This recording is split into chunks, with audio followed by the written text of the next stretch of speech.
Salve, salve nação alvinegra, começando mais um vídeo aqui no canal John do Timão. Então se você for novo, já se inscreve, deixa o seu like para fortalecer, que hoje é quarta-feira, dia de decisão pela Copa do Brasil, jogo de ida, né, o início do mata-mata aí das oitavas de final. A gente conta aí com todo o apoio da fiel torcida, nosso confronto aí contra a equipe do Atlético Mineiro, tá? Então já acompanha o John aí pelas redes sociais, Instagram, TikTok, Quai, Twitter, todos os links aqui embaixo para vocês, que acabando a partida entre Atlético Mineiro e Corinthians, o John entra ao vivo lá no Instagram com pós-jogo, aquela live, a gente analisa a partida, troca uma resenha, fala bastante aí sobre o Coringão, participação do público, tá? Então aproveitem lá no Instagram, @John do Timão. Editor, já sabe, né? Pode rodar a vinheta e vamos pra cima. Salve o Corinthians! Bom, o Corinthians desembarcou ontem, tá? À tarde, tá? Se eu não me engano, em Belo Horizonte, tá? E aí fica no hotel de ontem para hoje, né? Ficou no hotel de ontem para hoje. Hoje, às 9h30 da noite, tá? Tem um confronto aí de ida das oitavas de final da Copa do Brasil. Atlético Mineiro e Corinthians, um jogo muito importante pra gente, tá? É o primeiro passo aí do mata-mata, mas, como a gente vem falando todo o jogo do Corinthians, é uma sequência extremamente difícil, o time precisa não só dos resultados, mas de confiança, de atuações positivas, certo? Vou pegar aqui a lista de relacionados, tá, pra gente. O Luxemburgo levou Carlos Miguel, Cássio, Matheus Donelli, os goleiros, Fábio Santos, Fagner, Matheus Bidu e Rafael Ramos, tá? O Rafael Ramos a gente chegou a comentar essa semana, tá? Tinha sido afastado pelo Luxemburgo. E aí ele retorna pro time, relacionado. Qual que é o pensamento que eu tenho? Que o Fagner não está 100%, tá? O Fagner pode ter sentido alguma coisa aconteceu para ele parar. Não, vamos relacionar aqui o Rafael Ramos, que não vinha sendo relacionado. Aí ele decidiu que dessa vez vai. O Cantígio, mais uma vez, está fora. Mas o Rafael Ramos foi uma das opções escolhidas aí pelo Luxemburgo. E já quero saber a opinião de vocês, família. Bom, de zagueiros, Bruno Mendes, Caetano, Gil e Murilo, tá? Meio-campistas, Fausto, Juliano, Matheus Araújo, Maicon, Paulinho e Rony. Atacantes, Adson, Barleta, Felipe Augusto, Pedro, Roger Guedes, Romero, Wesley e Yuri. Tá? O Wesley que saiu aí na última partida com cãibras, com dores, né? Sentiu bastante aí no segundo tempo da partida contra o São Paulo. Está à disposição e vem para a partida aí de hoje contra o Atlético Mineiro. Tivemos também o retorno do Paulinho, né, que estava lesionado. Eu comentei, né, até essa semana que era dúvida e provavelmente estaria fora, mas o clube informou que ele está 100% recuperado do trauma no tornozelo e vem como um dos relacionados para a partida de hoje. A provável escalação do Corinthians é a seguinte: Cássio, Fagner, Gil, Murilo e Matheus Bidu, sem novidades ali na linha de defesa. Meio campo, Rony, Fausto e Maicon. Ataque com Wesley, Roger e Yuri. Podemos ter mais uma vez a entrada do Juliano, tá? Como armador do time, um armador que não arma. E temos a briga ali entre o Wesley e a Adson, tá? O Adson entrou muito bem no jogo contra o São Paulo. Muito bem é uma hipérbole, né, rapaziada? Mas entrou bem. E o Wesley, como eu havia dito, para mim foi o melhor em campo com a camisa do Corinthians no Clássico Majestoso. Então, tá com essa moral, conseguiu sofrer o pênalti, né, que deu o empate aí pro Corinthians. Então temos essa dúvida aí para o técnico Vanderlei Luxemburgo. Quero saber como está a expectativa de vocês, qual que é o palpite para o jogo de logo mais entre Atlético Mineiro e Corinthians. É um jogo extremamente difícil,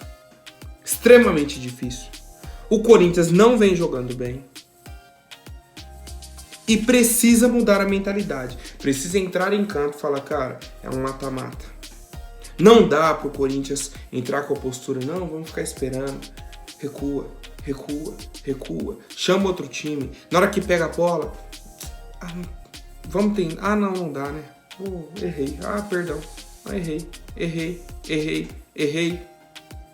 Erra. Tem que acertar, cara. Tem que começar a acertar. Chama o companheiro, apoia, faz uma boa jogada pra sair esse gol, cara. O torcedor tá agoniado com as atuações do time. Hoje é um dia extremamente importante para dar essa resposta, para passar essa confiança. E aí, eu quero saber, rapaziada, vocês estão confiantes na partida de hoje entre Atlético Mineiro e Corinthians? Comentem aí, por favor.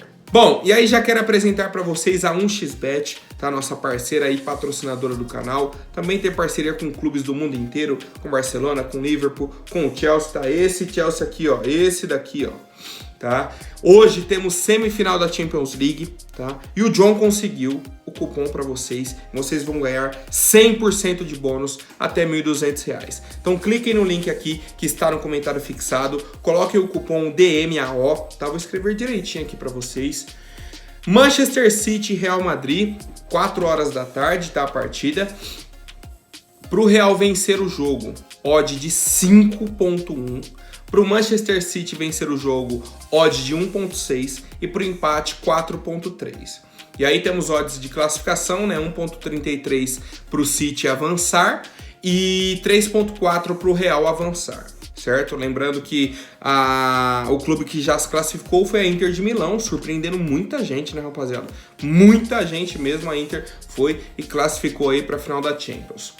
No jogo entre Galo e Corinthians, o empate está pagando 4.1, tá? E a vitória do Corinthians 7.4, ou seja, colocou R$10, volta 74. Colocou R$100, voltam 740, caso o Corinthians vença o Atlético Mineiro. Então aproveitem o cupom do John aqui, DMAO, cliquem no link e ganhem 100% de bônus até R$1.200.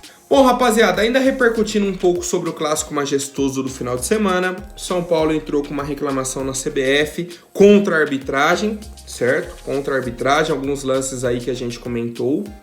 O primeiro deles, uma falta do Caleri em cima do Fagner, que foi marcada pela arbitragem.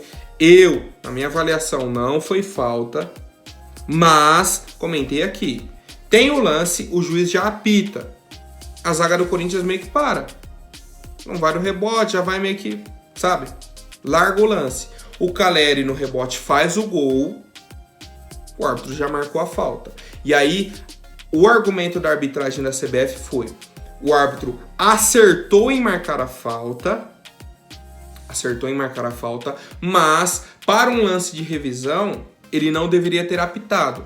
Deixa o lance finalizar e aí apita a falta. Se tiver revisão, o VAR quiser chamar, chama, tá? Como ele já apitou a falta antes, então parou o lance. Tudo que aconteceu depois não tá valendo. E o que aconteceu depois? O Caleri pegou o rebote e fez o gol. Já não tava mais valendo a partida, tá? Então esse é um ponto importante. O segundo, o pênalti do Rafinha em cima do Wesley, que eu acho que até é um desrespeito. Quem tá assistindo o jogo, olhar aquele lance e falar, não foi pênalti. O Wesley dá o corte, já ganhou do Rafinha na velocidade. O Rafinha tá aqui, o Wesley tá à frente, certo? Tá à frente. O Rafinha abre o braço, empurra o Wesley. Não disputa por espaço. Como que eu vou disputar espaço com um cara que tá na minha frente? Que já me ultrapassou. Espaço é lado a lado. A gente vai disputar o espaço aqui na frente. Estamos em direitos iguais, um do lado do outro. Não tem disputar espaço nessa distância. Ele empurrou o cara, o Wesley sentiu o contato, caiu, ponto, falta dentro da área, pênalti. Tá? Então a CBF respondeu ao São Paulo e disse que concorda com as marcações, né, no Bruno Arleu de Araújo.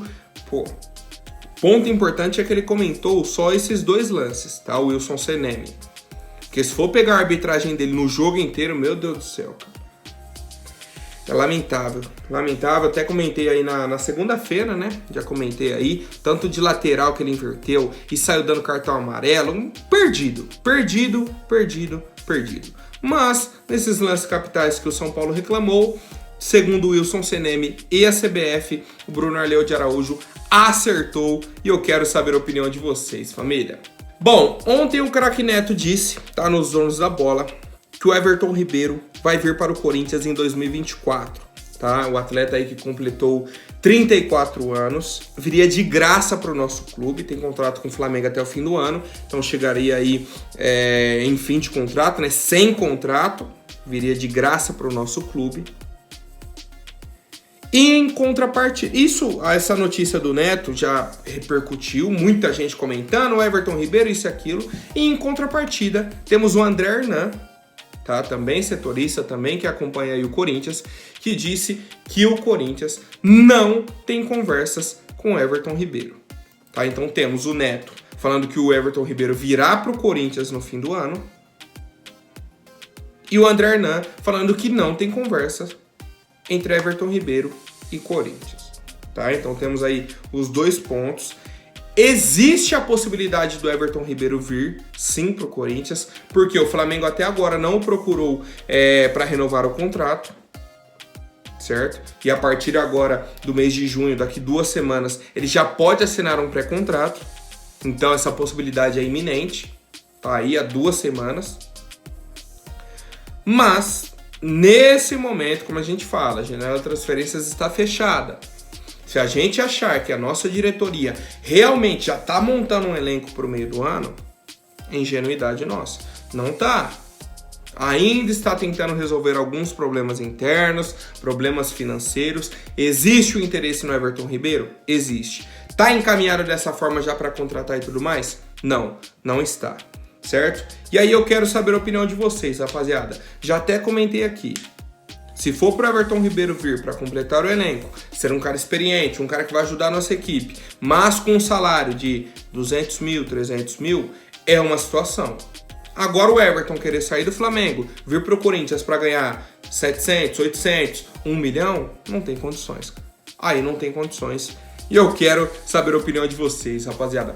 Qual que é o teto salarial para o Everton Ribeiro fechar com o Corinthians? Bom, e essa semana também tivemos a presença do Jô no Podpah, nosso ex-centroavante Jô. Tivemos o Maicon também, né? O Jô e o Maicon no Podpah. Muito bacana a entrevista dos dois. Não terminei ainda de assistir, mas bem bacana, né? Os dois, muita resenha aí do futebol, multicampeões, né? Jogadores que jogaram aí no futebol brasileiro, no futebol europeu. O Maicon, então, nem se fala, né? Seleção brasileira, os dois também.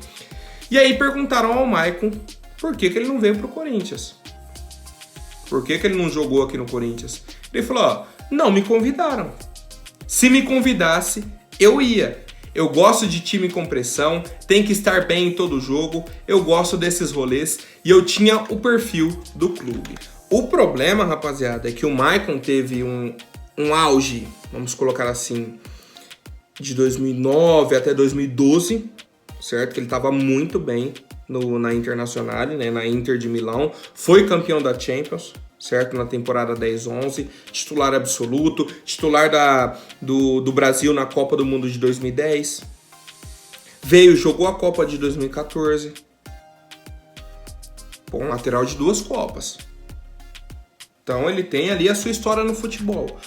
Qual que é o problema? Da Copa de 14 para cá, ele ficou mais 2 temporadas ali na Roma, né, que ele já tinha saído da Inter, veio para Roma, e aí ele jogou no Avaí, Criciúma, Vila Nova, e aí agora tá num time que eu acho que é da Itália, viu? Time da Itália. Então assim, cara, de 2016 para cá, o Maicon já tava naquele ritmo sem condições. Então, Maicon, se você realmente quisesse jogar no Corinthians, teria que ser ali 2012, 2013, certo? Passou a Copa de 14, mais uma temporada, 2014, 2015. Depois disso, você veio pro Avaí, não veio bem, fez 8 jogos no Avaí, foi pro Criciúma, 30 jogos no Criciúma, depois Vila Nova, 8 jogos, não tem condições não. De aposentado em atividade no Corinthians, já tá cheio. A gente respeita, obviamente, a história do Maicon, né? Multicampeão aí na carreira, como falei, seleção brasileira e tudo mais. Mas, só de resenha, né? Falou que se convidasse ele para jogar no Corinthians, ele teria jogado, mas não tem condições não, Maicon. Ou era nessa época que você tava lá na Europa, jogando ainda na Inter ou na Roma, certo? Ou até no Manchester City, né? Que você foi pro City uma época, ou sem condições. Não tem como não, rapaziada. Trazer mais um com salário de 1 milhão pra chegar aqui, não, tem que ver, é muita pressão. Pressão, Michael, pressão. Mas o salário tá em dia. Às vezes joga, às vezes não joga, aí fica fácil, né, rapaziada? Assim até eu, se me convidar dessa forma aí, até eu jogo no Coringão. Comentem aí, por favor, família. Bom, agora temos uma novidade que surpreendeu muita gente, tá? Um jornalista aqui, o Sebastian Strur, tá? Argentino. Ele é da mídia argentina, tá? Setorista aí do River Plate. Trouxe a informação que o Corinthians está interessado em Pablo Solari, tá? Atacante aí, de 22 anos. Eu até pesquisei a carreira do Pablo Solari. Ele é argentino, certo? 1,80, destro. Surgiu na base do Talheres. Foi negociado com o Colo-Colo do Chile. E aí o River o comprou esse ano. Tá? Ele tem 26 jogos esse ano e 9 gols. Uma média interessante. Tá um jogador jovem. Bem jovem mesmo. E aí o que eu falei até sobre a questão do Everton Ribeiro. Hoje pode haver interesse. Hoje pode haver tudo. Só não tem negociação. Só não tem concretização. Porque a janela de transferências está fechada. Certo? E aí eu quero saber a avaliação de vocês. Pablo Solari, atacante argentino, 22 anos. Seria um bom nome para o Corinthians? Eu conheço muito pouco do atleta, tá? Fez 9 gols aí pelo Colo-Colo, depois na outra temporada fez 7, e nessa agora começou, né? Fez 7 gols em 2022 pelo Colo-Colo e finalizou 2022 e agora 2023 pelo River, 9 gols. Tá? Um atacante não é centroavante, tá? Atacante que joga pelos lados do campo, viria para disputar a posição com o Adson, com o Roger Guedes, seria um jogador para complementar o elenco. E aí eu garanto para vocês, o Pablo Solari é melhor que o Romero. Para a equipe do Corinthians hoje, você ter o Pablo Solari com 22 anos é muito melhor do que você ter o Romero nas condições atuais. Muito melhor, muito melhor. Garanto para vocês. Mas tem que chegar com cascalho. Tem que chegar no River, ó. Proposta é essa, tá aqui na mesa o Pablo Solari. Você vem, vai brigar por posição. Nosso time tem esse projeto para disputar Libertadores, Copa do Brasil, isso e aquilo. É isso que falta para nossa gestão. Profissionalismo. Comentem aí, rapaziada. Pablo Solari, vem ou não vem pro Corinthians? É ou não é uma boa pro nosso time? Por hoje é isso, família. Lembrando que após o jogo contra o Galo pela Copa do Brasil, o John entra ao vivo lá no Instagram para vocês. Até mais, um forte abraço e vai Corinthians!